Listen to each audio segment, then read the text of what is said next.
we will see the sources of law. Amongst them, yesterday we have seen the sources of law, out of which we have seen the custom as a source of law. Today we are going to see legislation as a source of law.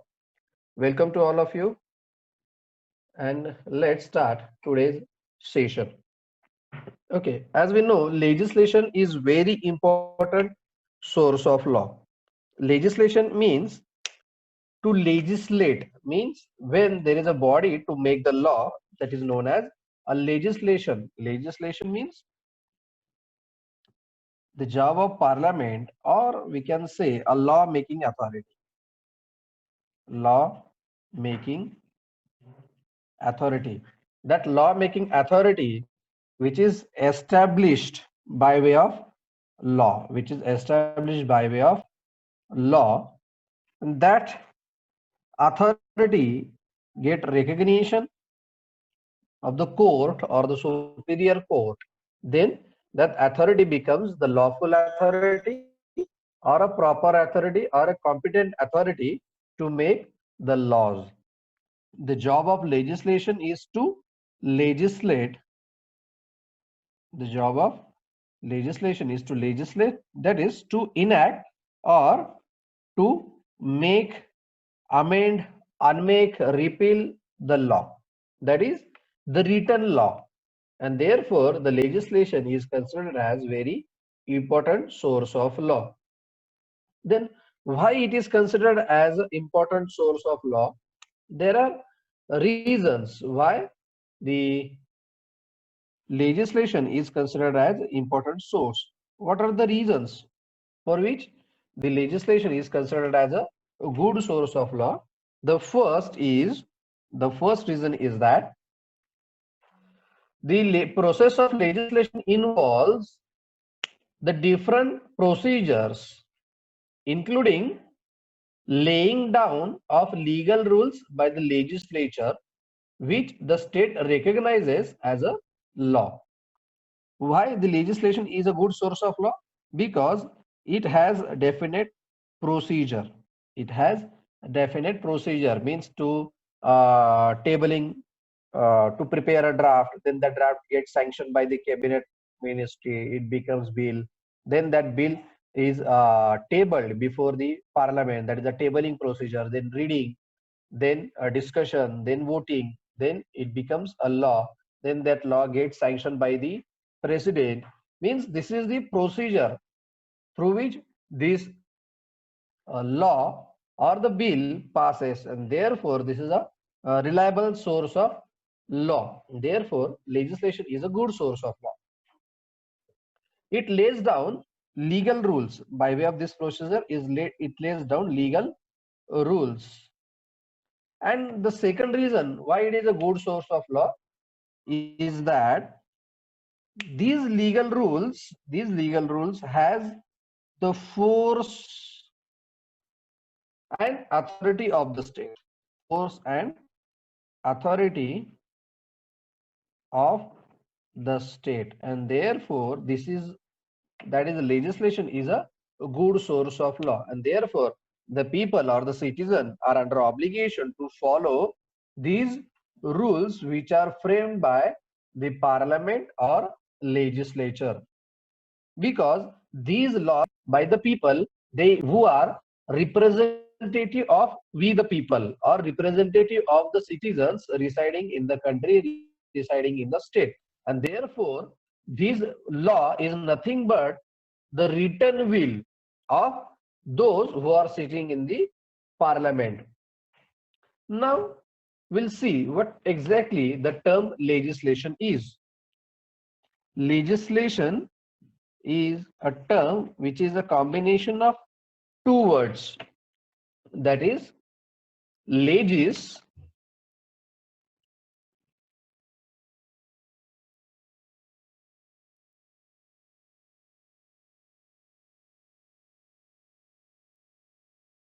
to set a law. Therefore legislation means a law making authority or the authority which makes the law. That is, legislation means making a law. Legislation is a job which is done by the legislature, that is by the authority. That authority is a parliament or the state assembly in India. Okay, then moving further, law making includes to make amendments, to make repeals, that is to repeal the law, or to alter the law, or to change the law. Therefore, the legislation includes all these things. Next, we'll understand the legislation is a developed or modern source of law. According to Blackstone, the law that has its source in legislation, which may be most accurately termed as enacted law, and all other forms may be distinguished as unenacted law. Now we here on the point of significance or importance of legislation. Significance of legislation or legislative law. Why this legislative law is significant or more useful than other sources of law? Here, according to Blackstone in England, according to Blackstone, the legislation provides the enacted form of law, and all others are unenacted. Enacted means it gets enacted in a proper code, in a specific code, or in a specific act as such, and therefore it has its own importance. Means it is a written, first thing. Second, it has a definite rules, or it has definite sentence structure which is there in the act which is passed by the parliament. Therefore it is known as enacted, whereas all other sources are unenacted. For example, protocols, ethics are unenacted in nature. Therefore they are not considered as a good source of law, but the legislation is a good source of law. Then, according to Dias and Hughes, these are the jurists who have defined why legislation is an important source than the other sources of law. Dias and Hughes, according to these jurists, lawmaking by an authoritative power. Legislation includes lawmaking by authoritative power. That is, those who have authoritative powers, authoritative power to make the law. And who is the authority? That is the state. Okay, and therefore it is called as a legislation. This authority, that is a law-making authority, is duly recognized as the supreme power by the courts. That is authority, that is law-making authority, is recognized by the courts. Recognized by courts. Supreme authority of lawmaking is recognized by the court, and therefore the deliberate lawmaking is indispensable for the efficient regulation of modern state. These are the opinion of Dias and Hughes. According to them, why legislation is very important source? Because legislation is a law which is made by a lawmaking authority, that is the state. The state has a lawmaking authority, and this authority of lawmaking is recognized by the court of law. Therefore, you can see that in India, the president gets his oath from the Chief Justice of India, and president administer the oath to the Prime Minister of India and other Speaker of Lok Sabha. Then Speaker of Lok Sabha administers oath to the members of Lok Sabha. Means the ultimate power flows from the court of law, and therefore the court of law means the law administrating authority or the law implementing authority, and therefore the legislation is considered as a good source of law. These are the important aspects of legislation. Then according to Bentham and John Stuart Mill, but here we'll say according to Bentham, according to Bentham, legislation includes both the process of lawmaking, both first the process of lawmaking and the law evolved as a result of the process, and the result of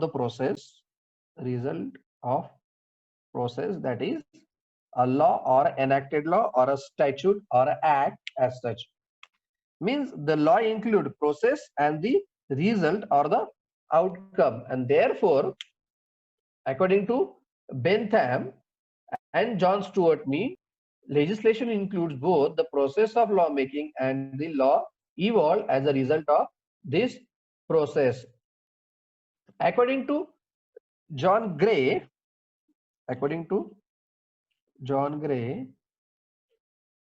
while legislation is a good source of law, Gray says that the legislation includes formal utterance of the legislative organs of the society. What it is? A formal utterance, that is pronunciation or expression, utterance of the legislative organs, that is the legislative authority of the society. Means in a given society there is a particular legislative organ. In every society there has a legislative organ. Means for example, when there is a team, in that team a person appointed as a chairman or as a director or as a leader, who can make the law, who can set the law for that team. For example, the principal sets the law for the college, or the class teacher frames the laws for the particular class. Means that authority to frame the law is a process of legislation, and that formal utterance means the expression, that is the written will of the group is represented, is replicated in that law, and therefore the legislation is nothing but the formal utterance of the law of that society. Okay, therefore the legislation is a good source of law. Then according to Austin, why the legislation is a good source of law? According to Austin, legislation includes activities which result into lawmaking. Legislation includes activities, that is the process, different activities are there which result into lawmaking or amending, transforming or inserting new provisions in the existing law. Thus there can be no law without a legislative act. Means for making the law, legislation is very important, legislative authority is very important. This is the classic example of man-made law or human laws.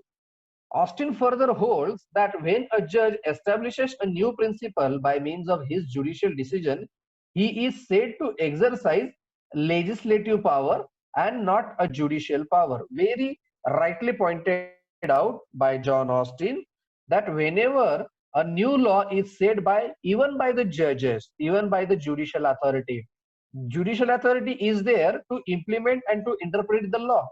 But when the new law is made by the legislative authority, the judicial authority, then it can be said that the judge has exercised the legislative power, that is law making power, and therefore it becomes the judicial law.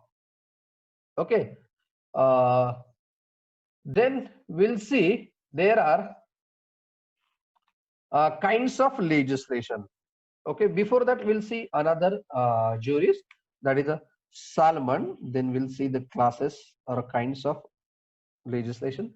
According to Salmon, legislation is the source of law which consists in the declaration of legal rules.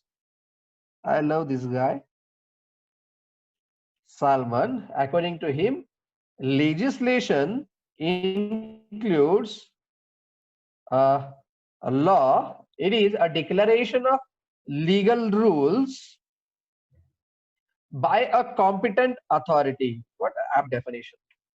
Declaration of legal rules by a competent authority, and therefore, according to Salmon, the term legislation as a source of law used in three different senses. Why the legislation is a good source of law according to Salmon? Because there are three reasons. First, in its strict sense,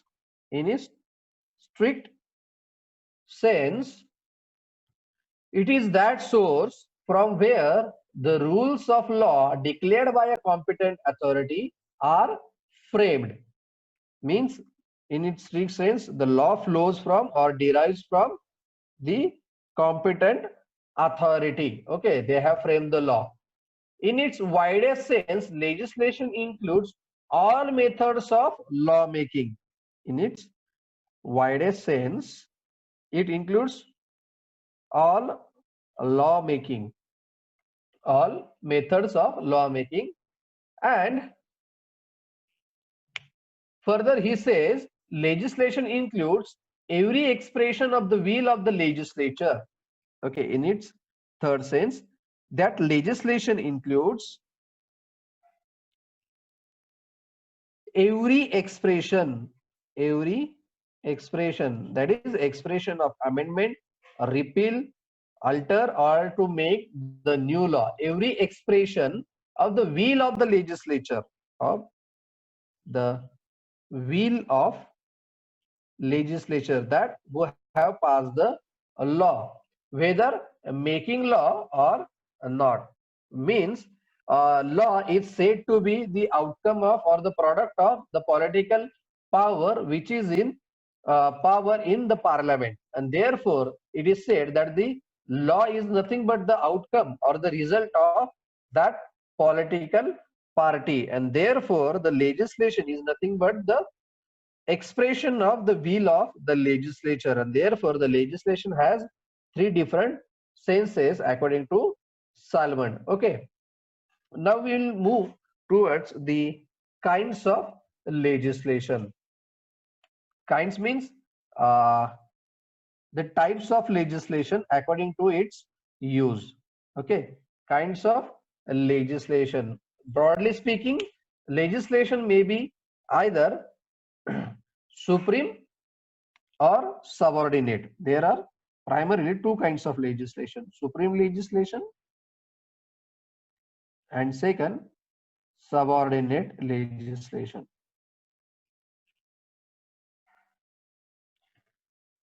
Supreme legislation, subordinate legislation. These are two different kinds of legislation.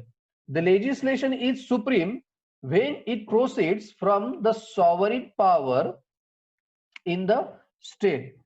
The supreme legislation is the legislation which is issued or which is made by the sovereign power, that is by the parliament. When parliament directly makes the law, it is a supreme law, and when the law is derived from other than the parliament or other than sovereign authority, then that is recognized as a subordinate legislation.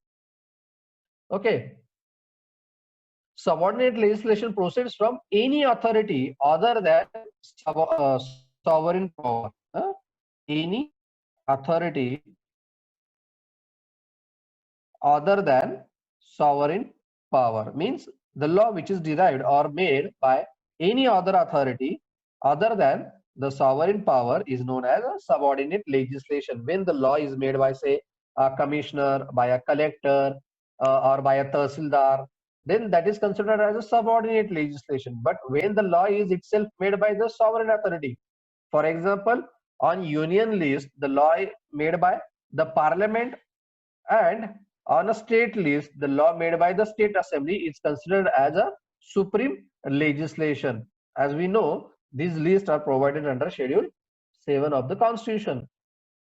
Okay, then whether the subordinate legislation, now we are very sure that supreme legislation is flowed or made by the sovereign authority, that is by the parliament, and hence in India we know that we have adopted the parliamentary sovereignty. We have adopted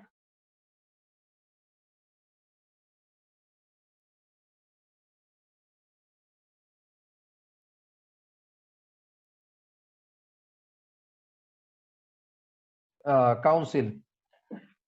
House of people, the house which the people directly represents, people directly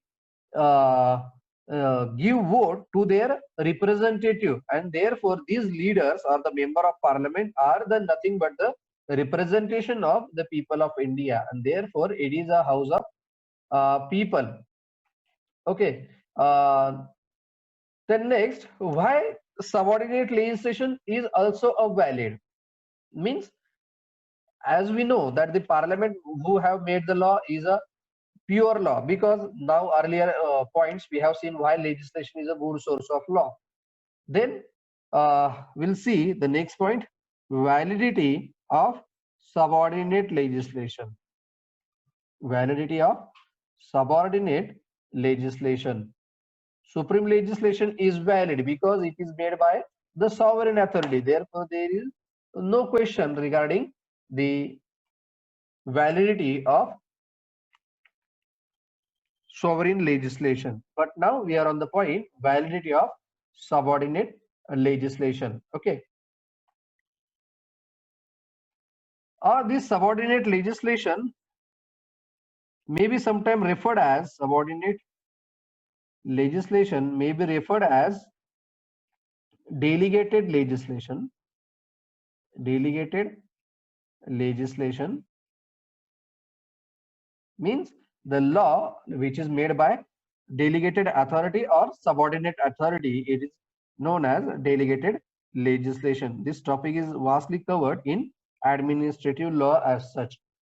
Then this delegated legislation must satisfy certain conditions. Then which are those conditions? When the subordinate legislation or delegated legislation is valid, then following are the points. First, the subordinate legislation should be within the authority of the parent act.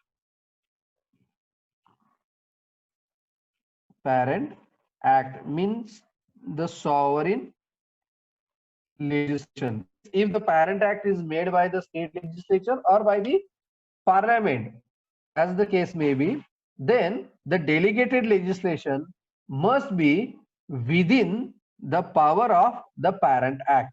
Means the parent act provides the skeleton format within which, or a framework within which, the delegated legislation or subordinate legislation has to work. For example, उदाहरण द्यायचं म्हटलं तर आपण या ठिकाणी असं म्हणू शकतो की युनिव्हर्सिटी ऍक्टच्या under Maharashtra public universities act आहे, त्याच्या अंतर्गत शिवाजी विद्यापीठाने आपल्या स्वतःचे काही ऑर्डिनन्सेस किंवा लॉज तयार केले. त्या शिवाजी विद्यापीठाच्या ऑर्डिनन्स किंवा लॉजच्या अनुषंगाने त्या महाविद्यालयाने किंवा कॉलेजेसने आपले आपले लॉज तयार केले. त्या कॉलेजच्या म्हणजे प्राचार्यांनी तयार केलेल्या लॉजच्या अनुषंगाने तिथल्या प्राध्यापकांनी काही लॉ तयार केले असतील. So all these are considered as a delegated legislation or a subordinate legislation. But all these legislation must be in consonance with the Maharashtra Public University Act. And Maharashtra Public University Act, that is the parent act, should be in consonance with the Constitution. That is the Constitution, which is the supreme law in India. Okay, means this is the hierarchy. Constitution provides the framework, that is no law should be in derogation with Part 3 of the Constitution, Article 13 subclause 3. Therefore, you must keep in mind Article 13. Okay. Then all the subordinate legislation must be within the framework of the Parent Act. Okay. I hope you have understood the example. Then next, the delegation clause in the Parent Act must be valid. This delegated legislation is the outcome of the Parent Act, and the delegation clause or the law making power delegation clause which is there in the Parent Act. For example, in generally in every statute there is a provision. In generally in every parliamentary statute there is a provision that for the purpose of implementation, for the purpose of convenience, these subordinate authorities, that the state authority, can make their own laws. For example, under Consumer Protection Act or under Right to Information Act, there is a provision, that is a law making provision or enabling provision is there, which enables the state or the other authority to make their own laws. For example, आता pandemic act लागू आहे किंवा disaster management act लागू आहे, तर त्या ऍक्टचं अनुषंगाने त्या त्या ठिकाणचा जिल्हाधिकारी किंवा त्या त्या ठिकाणचे कमिशनर आपल्या क्षेत्राकरता नवीन कायदा तयार करू शकतात किंवा असलेल्या कायद्यामध्ये आणि काही अमेंडमेंट्स करून किंवा ऍडिशन्स करून तो कायदा चांगल्या पद्धतीने कसा राबवला जाईल याच्यासाठी ते डेलिगेटेड लेजिस्लेशन किंवा त्यांची स्वतःची नियमावली तयार करू शकतात. Okay, but that must be valid. Then the statutory instrument so made must be in conformity with the delegation clause in point of substance, procedure and form. The third important aspect is that the delegation which is given in the Parent Act and the delegated legislation which is made in consonance with the Parent Act, that delegated legislation must be in conformity. That is, it should not go against the law said by the Parent Act. Delegated legislation must be in conformity with the delegation clause.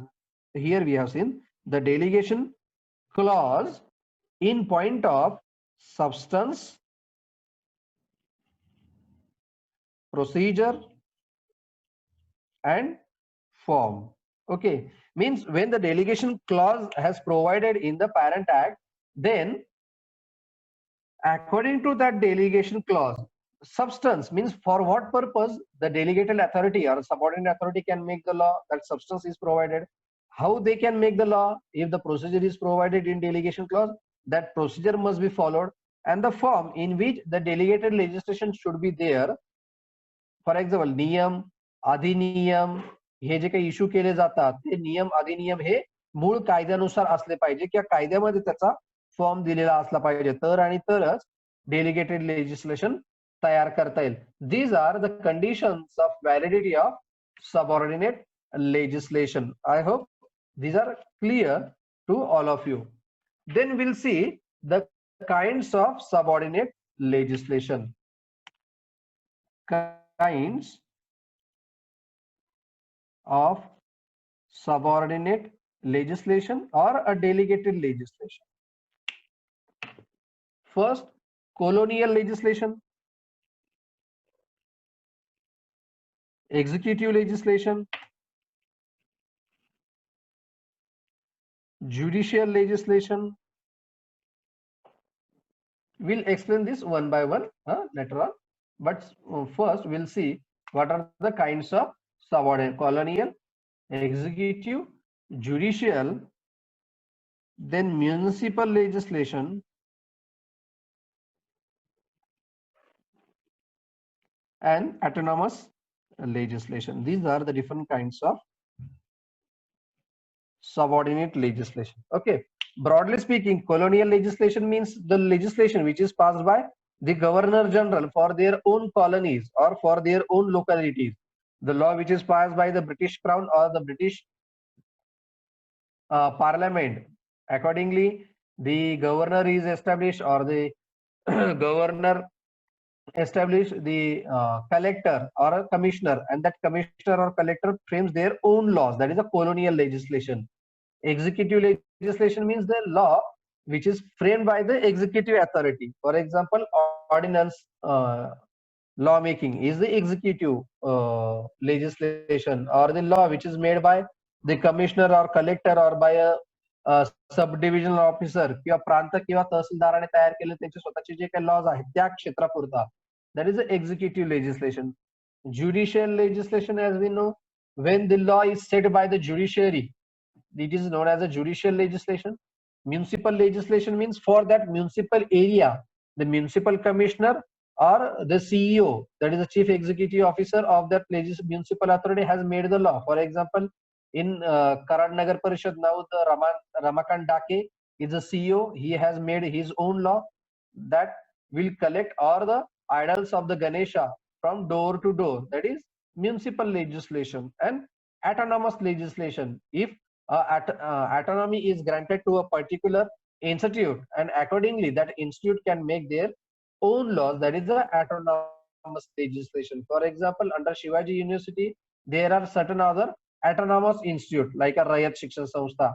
They can form their own autonomous rules, or Karad Government Engineering College or COEP, all they are now autonomous. They can form their own rules and regulations, of course, for their own premises. Then that is known as a autonomous legislation. These are certain kinds of subordinate legislation. I hope these are clear to all of you. Okay, then the next point, which are very important to be discussed here, is the reasons for the growth of delegated legislation. Reasons for the growth of delegated legislation. This is a very important point in administrative law. Okay, in next semester, I think. But here the point come, therefore we have to discuss in very short period of time.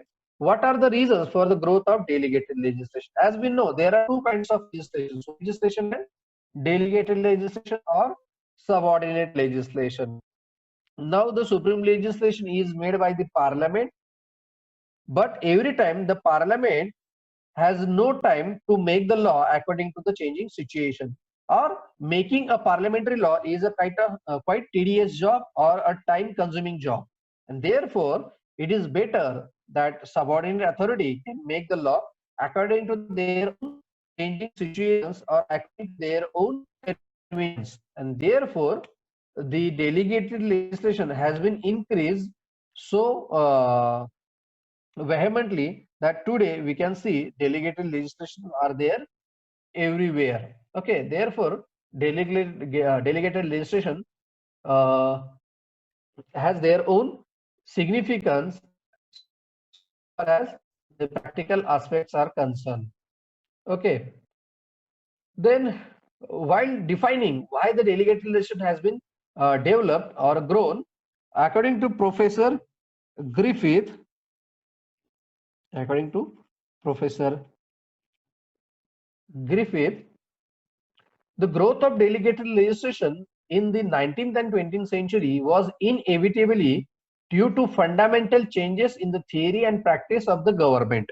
Okay, there was a very broad change in the theory and practice of government. Means the government view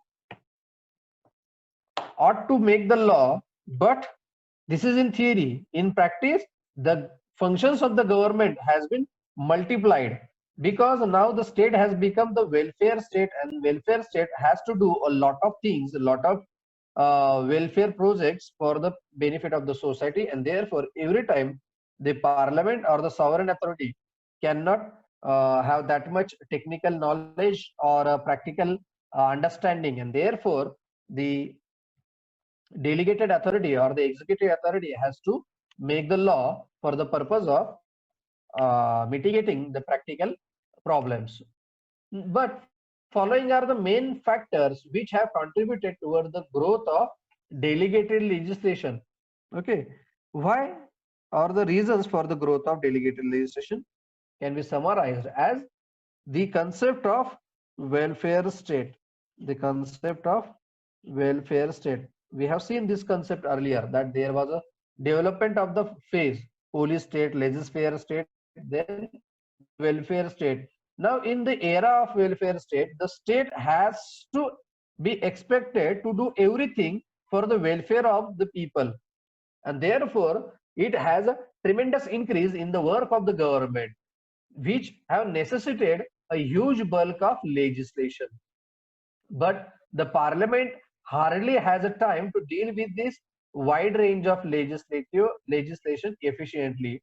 Therefore, it concentrates only on defining the essential legislative principles and leaves the details to be worked out by the executive authority. Means the parliament or the superior authority frames only the legislative guidelines, and according to that guidelines the executive authority has to work upon, and therefore the executive, that is the commissioner or the CEO or those persons who are actually facing the law, facing the ground reality, has to make the law according to their own convenience, according to their own practical problems. Okay, therefore the delegate legislation has been grown. Then parliament found it difficult to lay down details, especially in certain fields of technical nature. Means, so far as technical matters are concerned, in technical matters, the parliament may not have that much superiority, and therefore they left the matter for the technical experts. For example, in electricity, nuclear energy, thermal energy, atomic energy, or in a gas. These are the areas wherein expert knowledge is required.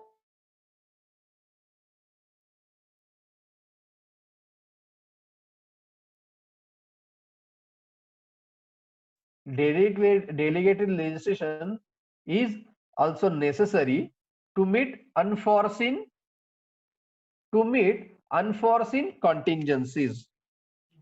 Unforeseen contingencies. For example, whenever any natural calamity arises, then the ground reality is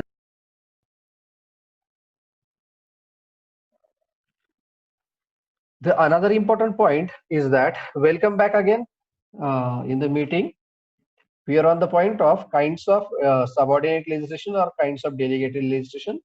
We have seen that there are 5 kinds of delegated legislation: colonial legislation, executive legislation, judicial legislation, municipal legislation, and autonomous legislation. Then we are on the point of reasons for the growth of delegated legislation. That we have seen that according to Professor Griffith, there is a lot of change in the theory and practice of government because of the enormous activity undertaken by the government or by the parliament. Therefore, the parliament has very little time to make the law in detail. Therefore, the delegated legislation has been developed in a very large number. Then there are different other reasons of the growth of delegated legislation. First, the acceptance of the notion of welfare state. And because of welfare state, the activities of the state has been increased enormously. Then the technical matters are left to the technical experts. The technical matters has to be dealt with by the technical experts only. And therefore, the parliament can make only the skeleton form of legislation. They decide the framework and let the matter to be filled by the experts, and therefore the delegated legislation. And for mitigating unforeseen contingencies, if there are some certain unforeseen contingencies arrive, then to mitigate that unforeseen contingencies or natural calamity, then according to the changing situation, according to the practical ground, the practical technical superior person can take the decision and can make the law. Therefore, the delegated legislation is necessary. Then, like unforeseen situations, there are certain emergencies. For example, this pandemic situation, this is a kind of emergency.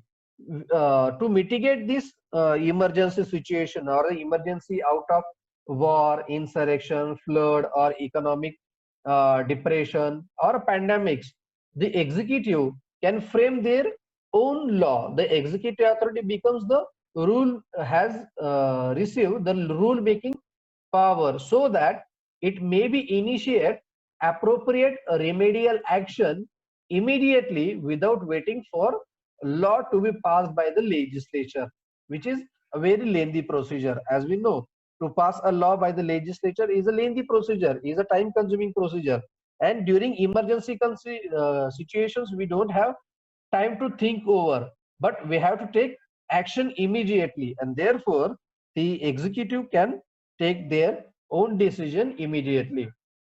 जसं आता pandemic situation मध्ये तिथले तिथले जे कोणी surgeon असतील, collector असतील, प्रांत असेल, हे ताबडतोब त्यांच्या प्रभागामध्ये जे काही अडचण आहेत त्याच्यानुसार ते ताबडतोब निर्णय घेऊ शकतात किंवा लॉ तयार करू शकतात. स्टेट गव्हर्नमेंटची किंवा सेंट्रल गव्हर्नमेंटची लॉची वाट पाहायची त्या ठिकाणी काही गरज नाही. फक्त स्टेट गव्हर्नमेंटने किंवा सेंट्रल गव्हर्नमेंटने जे फ्रेमवर्क दिलेले आहेत त्या फ्रेमवर्क नुसार त्या फ्रेमवर्क मध्ये लॉ तयार करायचे आहेत.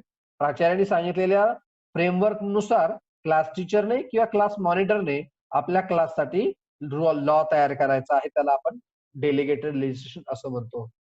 Okay, and the last point is the complexity in public administration. Complexities in public administration. As we know that the bureaucrats are very powerful in India, and therefore the administrative power is so strong that without considering, without taking into account the public administrator, the single law or a mere law cannot work, and therefore according to the public administration process and expenditure, it requires delegated legislation. Okay, then these are the different reasons for the growth of delegated legislation.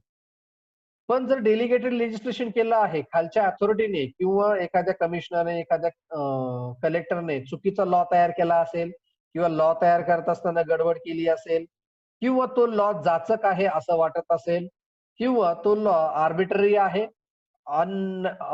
अनजस्टिशिएबल आहे असं जर वाटत असेल, तर काय आपल्याला measures आहेत, तर ते या ठिकाणी आपण कंट्रोल ऑफ डेलिगेटेड लेजिस्लेशन म्हणून ओळखले जातात. The next point is control of delegated legislation.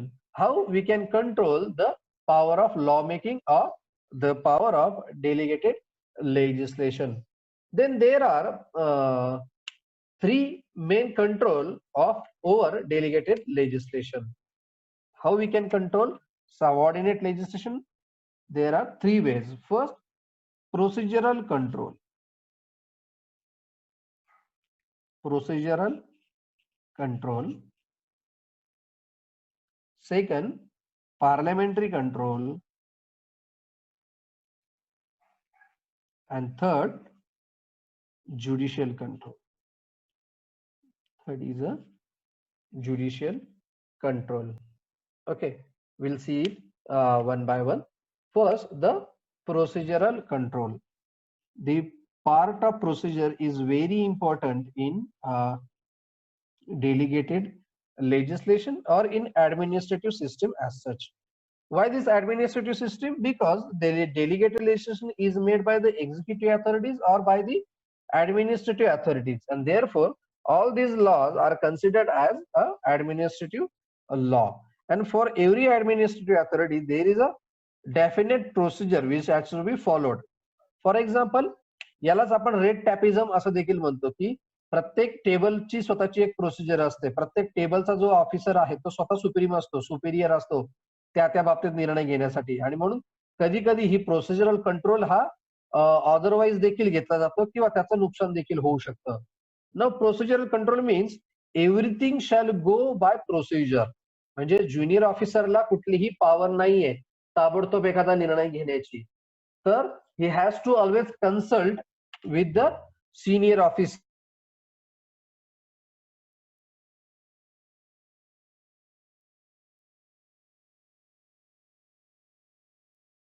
Exercise of power can be curtailed. कोणालाही अमर्यादित पॉवर संविधानाने दिलेली नाही किंवा अमर्यादित पॉवरचा आपला वापर करता येणार नाही. Every power is controlled by a procedure, and therefore under Article 21 there is a clause, no person shall be deprived of his right to life and personal liberty except according to procedure established by the law, and therefore the procedure plays a very important role. Of course, that procedure must be fair, reasonable and just. Then and only that procedure can be considered as a fair procedure. This is a very long topic in the administrative law. Okay, I will cut short here. Procedural control. It is not always possible for the parliament to exercise the effective control over delegated legislation. Okay, every time parliament cannot make a detailed law. Every time parliament cannot make a detailed law, and therefore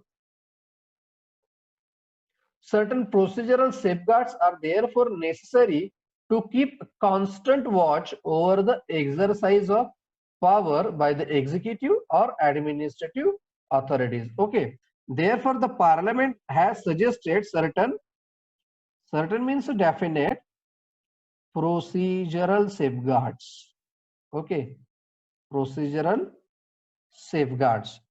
Now why these are safeguards? For what is mean by procedure? थोडक्यात आपण सामान्य उदाहरण या ठिकाणी घेऊया की जर एखादी मोठी पॉवर जनरेशन बॅटरी आहे, तर ही पॉवर जनरेशनची बॅटरी आहे ती धोका निर्माण करू नये म्हणून त्या ठिकाणी काही प्रोसिजरल सेफगार्ड्स दिलेले असतात, एमसीबी दिलेले असतात. जर मोठ्या प्रमाणात पॉवर येत असेल तर ते एमसीबी ट्रिप होतं आणि पुढचा धोका टळतो. म्हणजेच काय, तर प्रोसिजर दिलेली असते. किंवा घरामध्ये पण पाणी येताना एकदम पाणी सोडलं जातं का, तर नाही, टॅप सिस्टीम दिलेली असते, water tap. Now this water tap acts as a procedural safeguard, की तिथे आपण ती कंट्रोल करू शकतो, किती सोडायचं आहे, किती नाही सोडायचं आहे. This is a procedural safeguard. Okay, now this procedural safeguards may include now what are the kinds of procedural safeguards?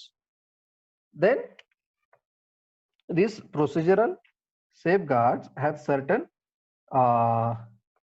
points. First, prior consultation means before taking any decision there must have a prior consultation.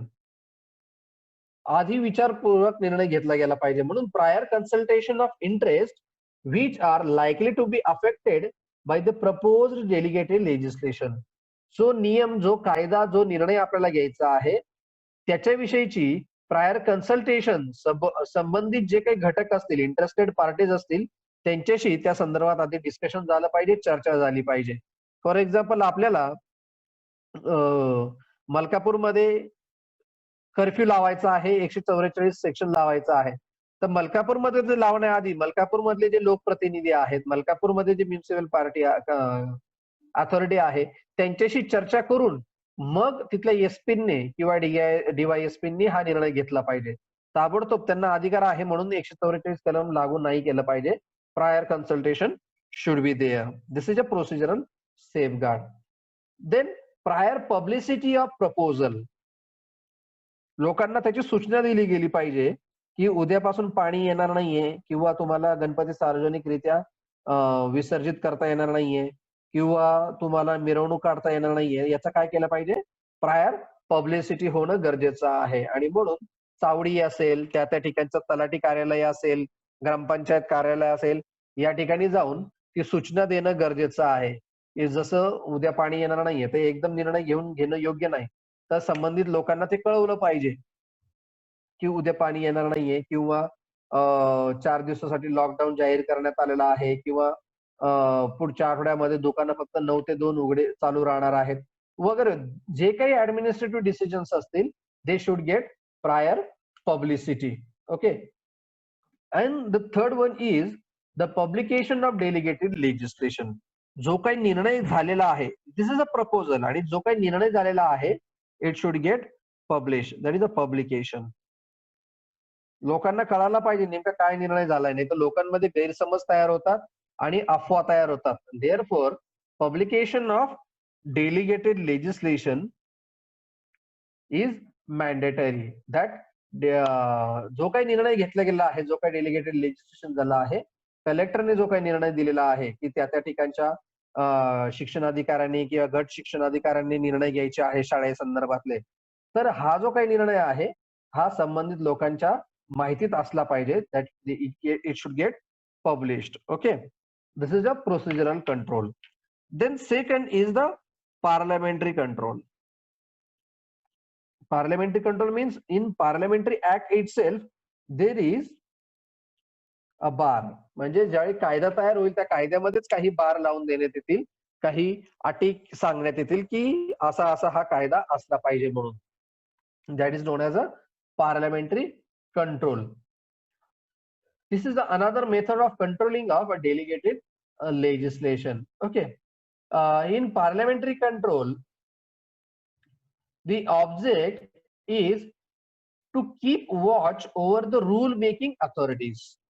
To keep watch over rule making. Now here rule making, not a law making. Okay, rule making authority were supervision करणं किंवा त्यांच्यावर watch ठेवणं हे गरजेचं आहे. Means whether the authority is arbitrarily exercising the power of rule making, and to provide an opportunity to criticize them if there is abuse of such power on their part, and to provide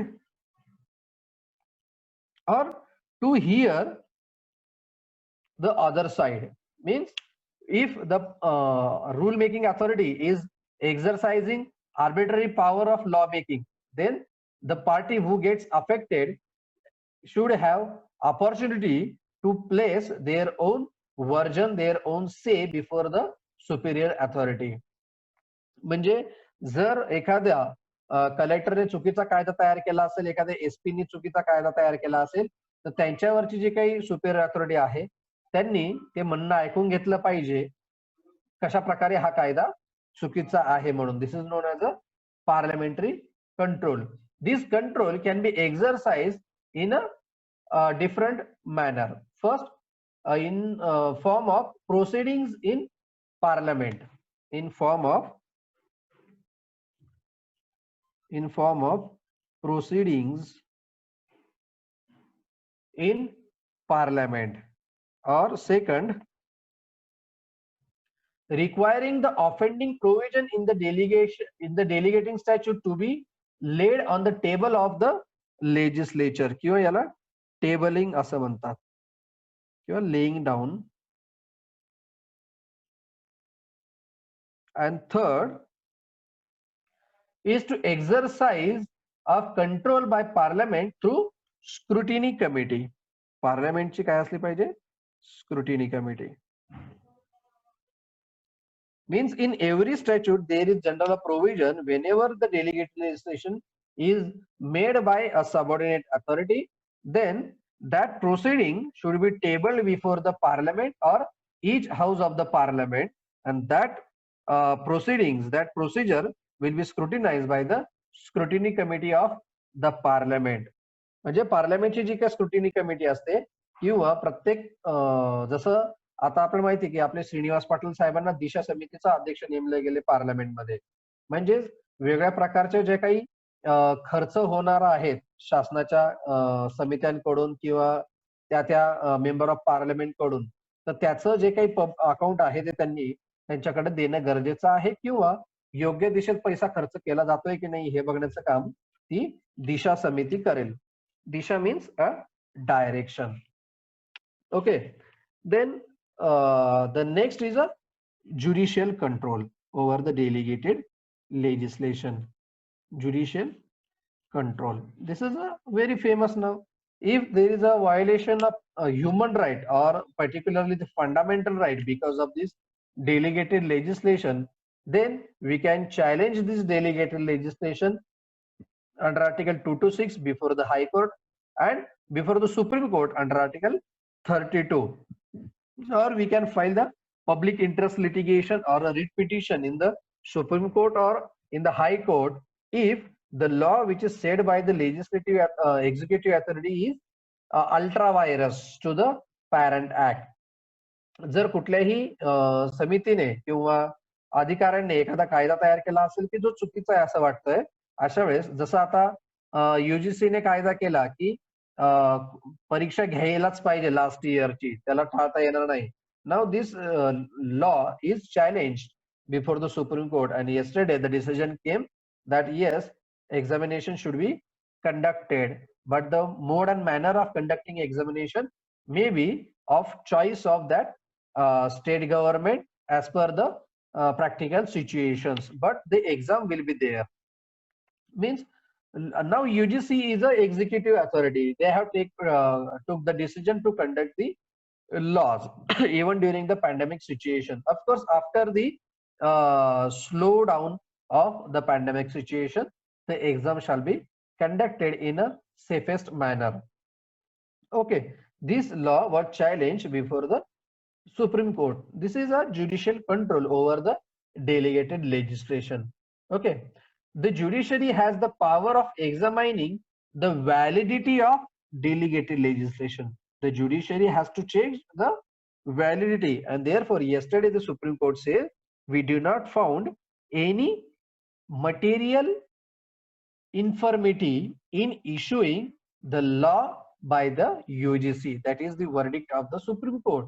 की कुठल्याही प्रकारचं infirmity त्याच्यामध्ये नाही आहे. The UGC has apt power to take the decision regarding the examination and university matters. आणि म्हणून त्यांनी ते डिसाइड केलेलं आहे. If it is ultra virus to the Parent Act or to the Constitution, then it can be declared as a null and void by the court of law. Of course, this validity is tested on the touchstone of Parent Act and of course on the basis of Constitution. कुठलाही administrative decision, administrative amendment किंवा administrative action ही जर parent ऍक्टच्या विरोधात असेल किंवा कॉन्स्टिट्यूशनच्या विरोधात असेल तर this can be challenged. And if it is ultra virus means beyond power आहे असं जर वाटत असेल ना, कालच्या लिटिगेशन मध्ये काय मॅटर होतं त्यांचं नेमकं की पॅन्डेमिक सिच्युएशन मध्ये स्टेट गव्हर्नमेंट सुपिरियर आहे ना की युजीसी, आणि म्हणून युजीसीने अशा प्रकारचा कोणताही निर्णय घेणं की ज्याच्यामुळे लोकांचं आरोग्य धोक्यात येईल हा चुकीचा आहे असं राज्य सरकारचं म्हणणं होतं. मात्र सुप्रीम कोर्टाने म्हटलंय की युजीसीने फक्त निर्णय घेतलाय की एक्झाम कंडक्ट करायच्या, त्या कधी घ्यायच्या साधारणपणे 30 सप्टेंबर पर्यंत, परंतु याचे अधिकार त्या राज्य सरकारांना दिले आहेत की तुमच्या तिथे असलेली सिच्युएशन लक्षात घेऊन तुम्ही त्या परीक्षेचं स्वरूप ठरवायचं आहे किंवा परीक्षेचा कालावधी किंवा वेळ ठरवायची आहे म्हणून. Okay, but whether to conduct the exam or not is well within the powers of UGC. This is not the ultra virus act of UGC असं सुप्रीम कोर्टाने काल सांगितलेलं आहे. Okay, these are the control of over delegated legislation. So this is clear to all of you. Okay, the next point is how the legislation is superior over other sources of law. Legislation and its comparison with other sources of law. Other sources कोणते कोणते आहेत लॉचे? For example से president and custom. Okay, legislation, precedent and customs and conventional laws. Now how the legislation is good? Now the legislation has its source in the law making power. The legislation has its source in the law making will of the state, whereas precedent has its source in judicial decisions. म्हणजे जे president आहे that can be issued only in case when there is a matter before the court of law, but legislation is there for all the persons whether the matter is before the court or not. सगळ्यांसाठी ते एकसारखं असतं, लागू होतं. Whereas precedent is applicable only to that circumstances, only to the parties. Legislation is imposed on courts by legislature. म्हणजे legislation जो तयार झाला it is applicable even to the court of law, but precedents are created by court themselves. पण तो कोर्टाने तयार केला असेल तर तो फक्त कोर्टापुरताच. म्हणजे under article 141 the law declared by the supreme court is binding on all the lower courts within the territory of India. फक्त त्या लोअर कोर्टवर तो लागू होईल ज्या precedent is applicable only to the court, whereas legislation is applicable to court also and all other authorities also. Therefore, legislation is quite a good source of law than the other sources of law. Then legislation is also good source than the custom, because though legislation is a de jure law, whereas customary law is a de facto law, means in fact, whereas legislation is in law, actually it is a law. Therefore, legislation is a good source than the other sources of law. Okay, then accordingly, rules of interpretations are there. There are different rules of interpretation. This is a part of interpretation of statute. We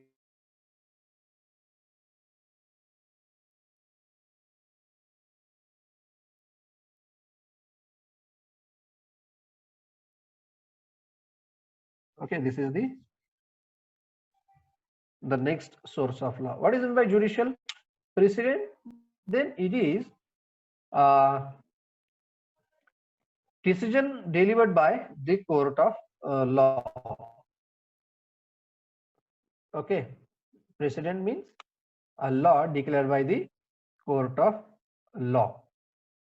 We'll see it in next lecture.